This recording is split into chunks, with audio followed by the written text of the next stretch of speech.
Unfortunately, the other day I lost the video where I showed you what was in my herb garden before I harvested some of it. So I'm going to go back and show you that again, just so that you can see what's in the herb garden. Welcome to my little tropical farm. This here is a huge patch of Cuban oregano. I don't know the scientific name, but it's a thick oregano. It doesn't dry like the other oregano or Italian oregano, but it grows great here. I have repotted some of it, and I'll do more of that right here. And my reason for repotting it is the bugs stay away from it, so I kind of want to spread it out throughout my whole garden.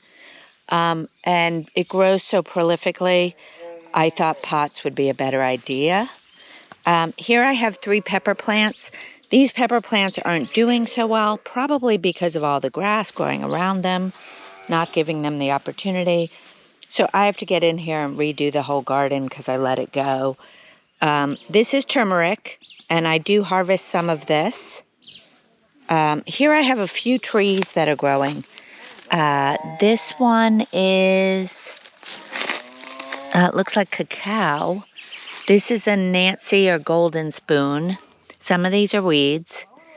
And here's another cacao. So I need to plant those. I think that's a 3rd cacao. Looks a little different though. I need to check on that, but I'm pretty sure. This pigeon pea tree that is dead needs to come out. It's a plant, not a tree. My lemongrass is doing great. I've got some more turmeric spread around. I also have more turmeric on the other side. This is my ginger, which you'll see in the next part of this video. I harvested quite a bit of ginger. And then I have culantro down here, these large leaves. And I do use that quite a bit. It's one of the few things I also forage for because it's all over the place. Not all over the place, but I have more little patches of culantro.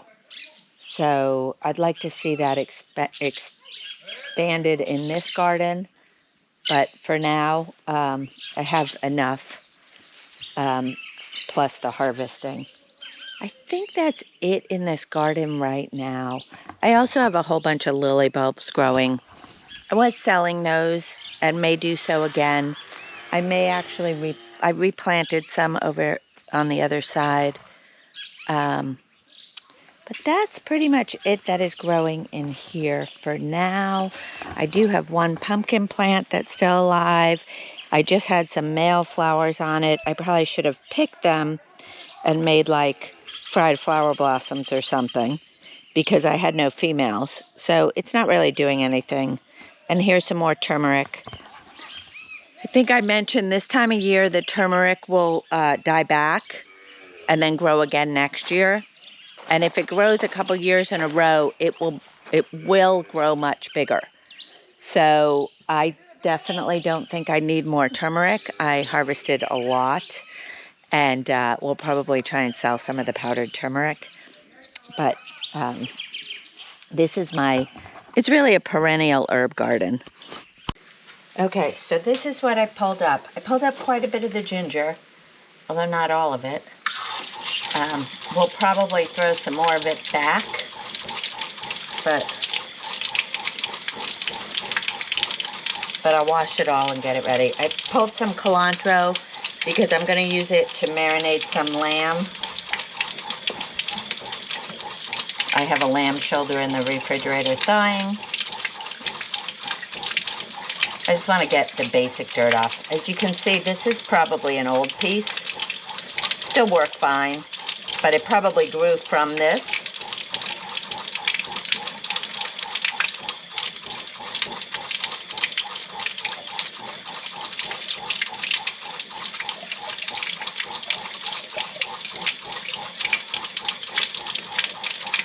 Sorry, that noise in the background is my pump, which is giving me water pressure, but it's not working quite right.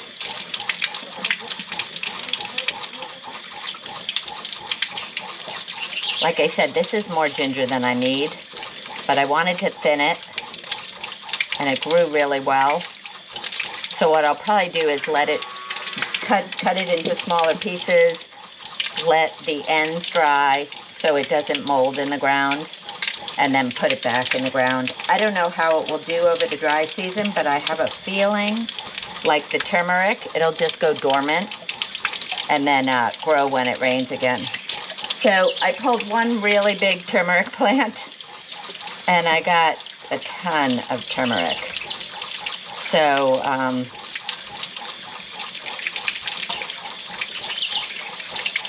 so I didn't even pull the other plants.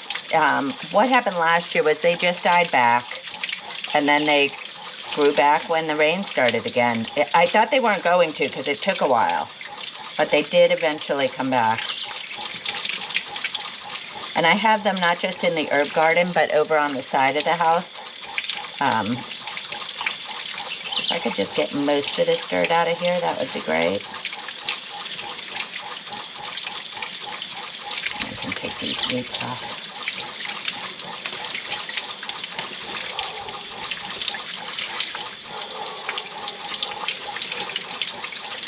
Okay, so here is the big turmeric plant.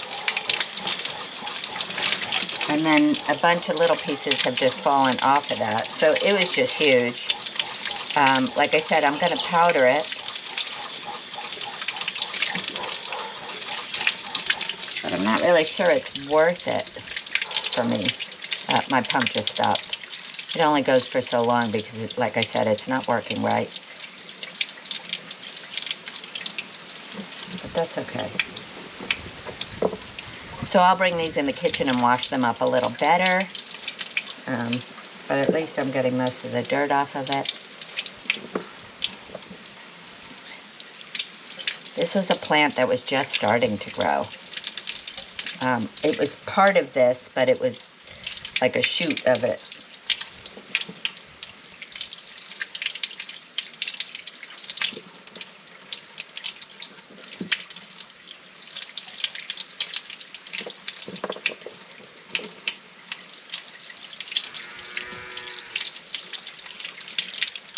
So just to give you an idea,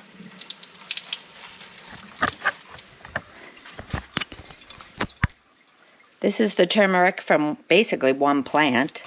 This is a few plants of ginger, but more than I need. And this is a piece of this turmeric plant. This is ginger and some culantro. And that took me about 10 minutes to harvest. So, so we have that. I'll start the ginger bug. I'm going to take the culantro and put it in a cup with a little water and put that in the refrigerator because I'm probably not going to need it till tomorrow, but while I was out there, I figured I'd pick it. And that's it. And here are the 3 indoor puppies that you never see. They're not puppies, they're older dogs. But these are my dogs from the U.S. So Bonnie loves it outside, but she doesn't handle the heat super well. So even though she loves to sit out here in the heat, she starts drooling in no time, and I ask her to come back inside. The little ones handle the heat a little better. But they're all just hanging out with me. We're going to go inside and clean this up a little more. And I think there's an older video where I show you how to make the ginger bug. So I thought I'd just give you a good look of the final product. This is my turmeric and my ginger. And I will also save the stalks of the ginger. And I'll throw those in the freezer. At least I'll get rid of all the brown leaves. But all the green, I'll throw in the freezer. And I'll use that in like a chicken stock to add some flavor. But I am going to peel some of the ginger and put that in the freezer. I'm going to dice some of the ginger or chop some of the ginger and start my ginger bug. And then I'm going to leave some of the ginger in pieces so that the cut, where I cut it, dries out a little. And then in a few days, I'll put that back down in the ground. Now here is my turmeric.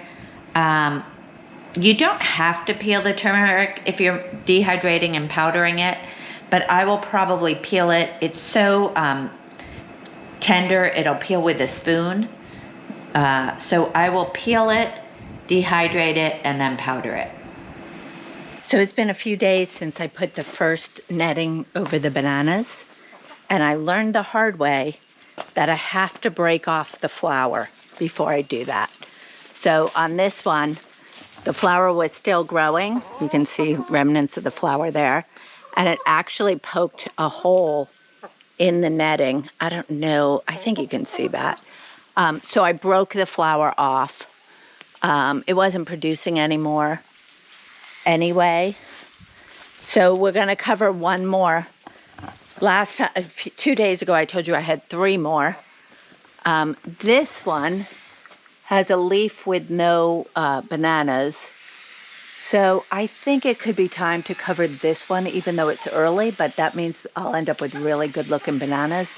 This one, you can see under the leaf, there's still another bunch of bananas on both of these two. So we'll let those go a little longer. I really don't need this many bananas if I can't find a way to sell them. But let me show you. I have a third. This is already 5, so I have a 6th banana tree coming up with a flower. Actually, it's already flowered, but it hasn't produced any fruit. I think from the moment the banana flower shows to the time it shows some fruit or has some fruit is about 3 months. And then there's another 3 months of the fruit growing. I have no idea where it went. And it's not, it's too soon for it to be on the ground, but I think it's over here somewhere. Oh, I have 2. Okay. Oh, no, that's the old one that didn't do well. But it's around here somewhere, I'm sure of it. Where on earth is it? I don't know. I have so many banana trees. I don't know what we're going to do with all of these. If you look up above me, I'm shaded by banana trees. But it is around here somewhere. I have another one where there's a giant flower, but it's still growing straight up and hasn't flopped over yet and isn't opening up yet. Oh, wait, here's another one too. I didn't count this one. So this is number 6. But that's not the one. I don't think that's the one I was talking about because that actually looks smaller. So that's number 6. So where's number 7? Unless it did all that in one day, but I don't think so. Oh, here it is. Here is number 7. This one has just a huge flower. Just starting to open up this morning. You couldn't really see that. So I think this one's going to be giant. And I don't have enough bags. So we'll probably go to pillowcases next. Or maybe by then. I don't think any of these will be ready by then. So what I'm going to do now is I'm going to cover the one that looks ready. And I'm going to try and keep my chickens in here. Did anyone go out? No. Good. The good thing is if the chickens go far enough, the dogs will start to bark. So, and if I latch this here even just a little, it won't open, I don't think. Let me go I'm going to get the ladder. You've already seen me do this, so I'm not going to film it again. Oh, look, we have 2 chickens out. Let's go back, ladies. I'll get them back.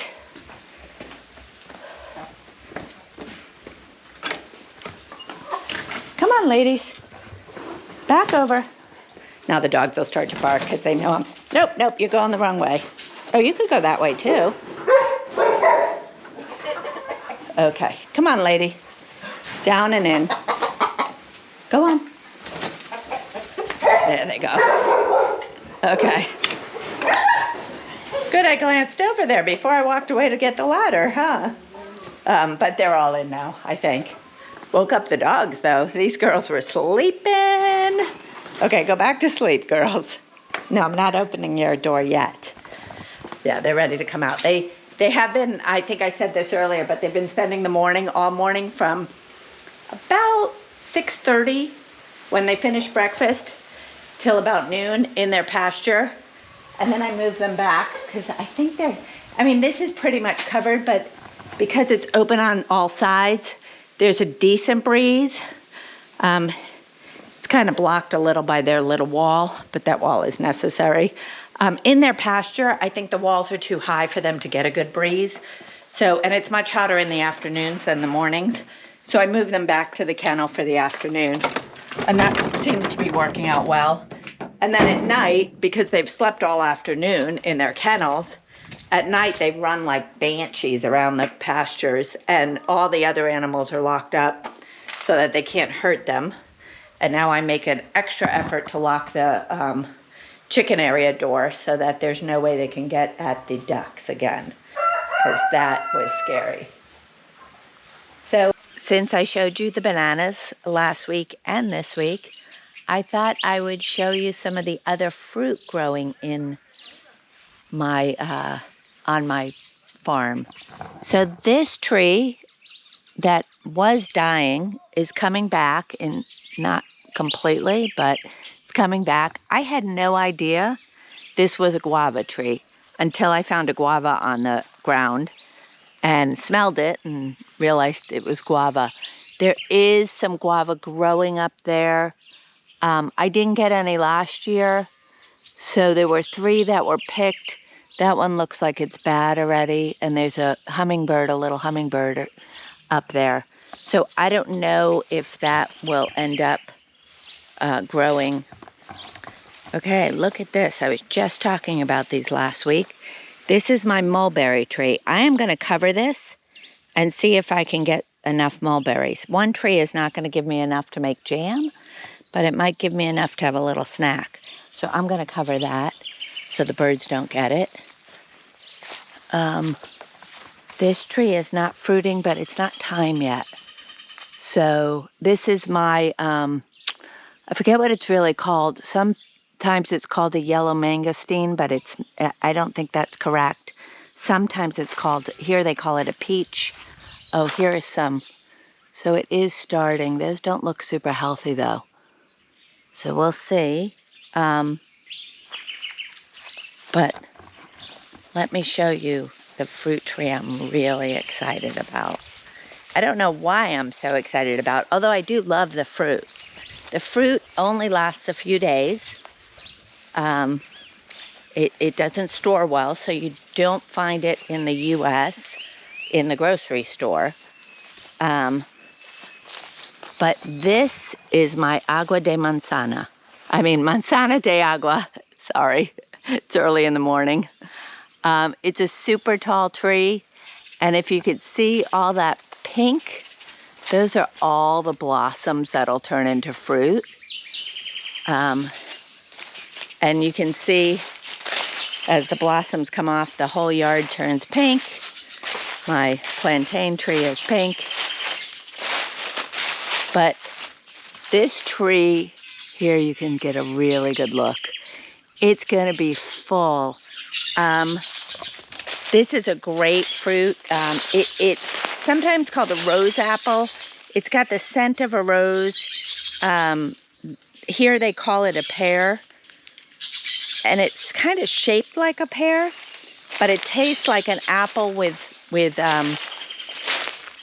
rose. And here again, you can see it's just going to be full, hopefully, if nothing goes wrong. So last year I got a ladder and I got all the lower fruit and I left all the higher ones to the birds. Like even that, I can't reach that. I don't have a ladder tall enough. And I don't think I'm going to get a ladder tall enough. But this is just insane. I think this is more than last year. So I cut some of the branches that were hanging over the roof, but there's still, I jump on the roof and get all of that. And then the sheep love them too. So the birds will start picking at them. And if they're really ripe, they'll just fall when the bird hits it. And then the sheep eat them. And the sheep eat them, and I think they spit out the seeds. I have sold a few of those. I have a lot growing. Well, not a lot, but I definitely have some plants growing under here as well. Here's one. There are quite a few over here. Here's a bunch. So they're not going to live in the shade of this tree. So I'll either dig them up, and I'm thinking about putting a bunch around the edge.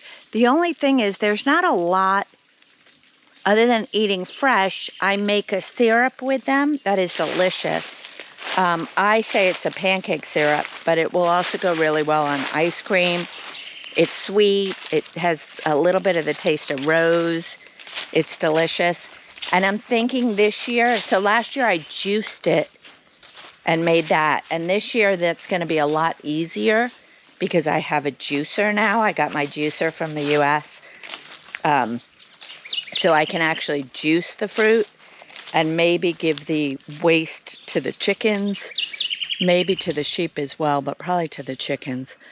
And then I'm going to try and make some apple butter with it this year. So I'll juice some of it. If I get enough, I'll juice some of it and I'll make apple butter with some of it. I juice it, but I don't use, I make syrup, but I don't use a lot of that. So I really don't need a lot of that. But I can can it. It'll last a while. And then, like I said, the fresh fruit is delicious as well. So these are the pepper plants. I'm only pointing them out because I'm here. But these are the ones that are doing really well. So I'm getting peppers from these. Most people in the U.S. don't realize that pepper is really a perennial, not an annual. So these should do well here. Better than the ones in the garden. I may end up just taking the ones in the garden out or moving them. I find that there's way less pest pressure if I spread out the plants. So I may move those to other parts of the property. I haven't decided yet, and I haven't started working on that.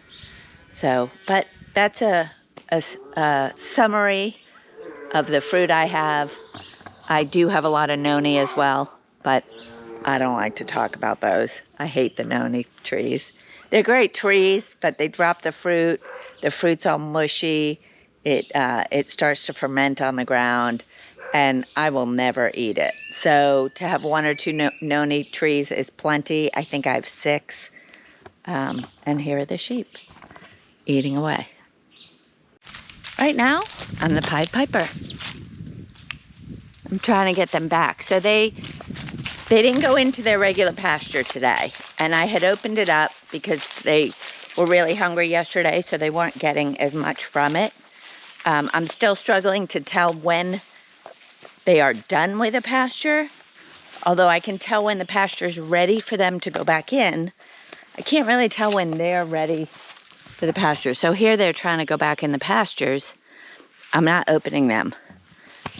Because part of yesterday they were in here and then all this morning, so I thought we should just use this pasture. So there's still a ton of grass in here. They're not eating a lot. I maybe have to make my pastures even smaller. I'm trying to avoid that if I can. Just because there's no way to do temporary fencing here well. So they are not following me, and we'll see what their day ends up. They might just go in the shade and sit for a little bit. It's really hot today. Another week, another project. Let me show you my latest project. You know, I really have to go through all my videos and look at what my old project ideas were because I know I haven't done them all. So the video is the best way to see what's going on. But my next project, or the project we're in the middle of, besides the puppies, let me close this door. Puppies are not a project. Well, they're just always a project. Let me see if I can get this to stay closed with one hand. Okay. All right, so this is my new project. So I have the 3 ducks. We almost lost one the other day. The puppies attacked the ducks. I think I mentioned that. So see, the door just blows open. I'm going to leave that for 2 seconds. I'm not going to stay in here too long. The chickens will try and go out, but they come back. So I have the 3 female ducks. My friend has the male duck. and she no longer has a female duck. So I'm going to take the male back. So this little area from here over was the duck area. We've expanded it, and we're expanding it out. So this post was here, and this post was just put here. So we're going to give them this whole area. We took out this wall that was here. I could probably use that, actually. We'll see. We're going to move this door. There goes a chicken. Come on, go back in. They're easy. We're going to move the door over here. So it's going to be kind of weird because we have this awkward step down because this is a ramp. But that's fine. We're going to move the door over here and put more. I've got to buy some more chain link for here. And then the other thing we've done with this, I'll tell you in a second because I'm actually going to use both hands to close the door. So a couple of minor things. So this is the panel that we took off that wall. I'm going to use this in my garden to suppress the grass over the summer. Like I have a tarp there now. We're going to use that on part of it. And then this was fixed this morning somewhat. Oh, no, it wasn't. It's still open here. But this needs to be fixed eventually. We need new posts because this isn't attached anymore. It's rotted out. But this is almost ready to go. We'll probably take off this door and put a new door on. But what this is going to be for is I'll leave it open most of the time. And then when the female ducks start sitting on nests, I'll move the male duck by himself over there. Because those of you that have been watching for a while might remember that when he wasn't able to breed every night with the female duck, and there was only one at the time, so he should be fine with 3, he tried to breed with a chicken. And luckily I caught him because he will kill the chickens if he does that. They don't have the same anatomy, and he will kill them.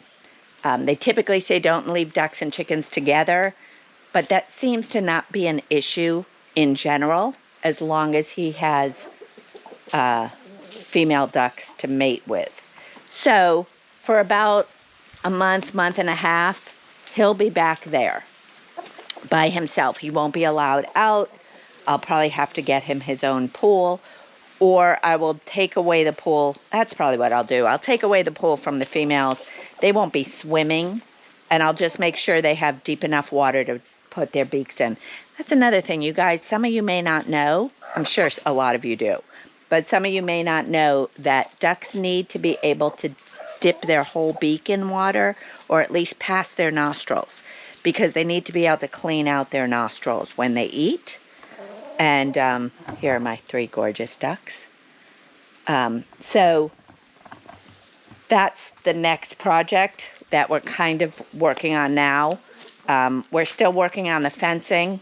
So the gates, not the fences. The fences are done for the most part. The 2 gates that we are working on will go in this far pasture where once the rain kind of slowed down, he finished those fences, and we'll put the 2 gates up. These gates are 11 feet long, and the reason for that is because I have that mobile unit for the sheep that needs work, but it's 10 by 10, and ultimately we're going to put that in the field and add a few more doors so that we can move it at least among those 5 divided pastures that used to be one huge pasture over here. So all these, where the sheep have been spending most of their time, they will move, the sheep shelter will move among those. So we've got to put in 2 more gates at least. And what we're going to have to do is lift it, because these gates aren't big enough for the 10 by 10 shelter. We'll have to lift it over, and then it'll stay within that area. And that should work out well. Now they need more than those 5 pastures probably, but they have this area, which they have the shelter of the barn, this side of the barn. And then they have that area. It may be the one area they have no shelter, and we're just going to have to figure that out. Or we'll put something along the chicken fence that just gives them enough shelter to get out of the rain. But they won't spend the nights in there. So if they're over here or over here, they will go back into the standing shelter that they use now. And the purpose of getting them out of there every night is so that I don't have to clean it every night. So ultimately, we will have them in this 10 by 10 movable shelter at night once we can secure it from the coyotes. I think that's the only danger they really have at night. They don't have any other big predators around here that I can think of. It's just the coyotes. And typically, and I could be wrong about this, but typically the coyotes stay away from any good-sized animal because there's so many smaller things for them to go after. There's iguanas, there's anteaters, there's squirrels, there's a lot of stuff. There's rabbits, I'm sure, although I haven't seen any, so maybe not. But what we'll do then is once we have the movable shelter, we'll keep them in there at night, so that frees me up from having to clean the shelter every morning. And when they have babies again, we will put them back in the permanent shelter. So as we get closer to that, I'll have to coordinate my pasture usage so that they're using the pastures that will use the permanent shelter. And then I have one more pasture, so I need to do one more door. The back area that I used for maize has beautiful grass in it, part of it right now. Has a lot of weeds too, but it has beautiful grass in part of it. So that's something we'll have to do. I may just open it up for now, but ultimately I plan on planting coffee, Robusta coffee, and cacao in there. And when that happens, I'll either have to block off the trees or block off that whole pasture again. So that's something we'll work on soon. Thanks for joining us this week. If you like this video, please hit the thumbs up. And if you want to follow along, please hit the subscribe button and click the bell so that you're notified when our next video comes out. And if you know anyone else who might be interested in homesteading in Panama, please forward this video along to them. We'll see you next week. Bye.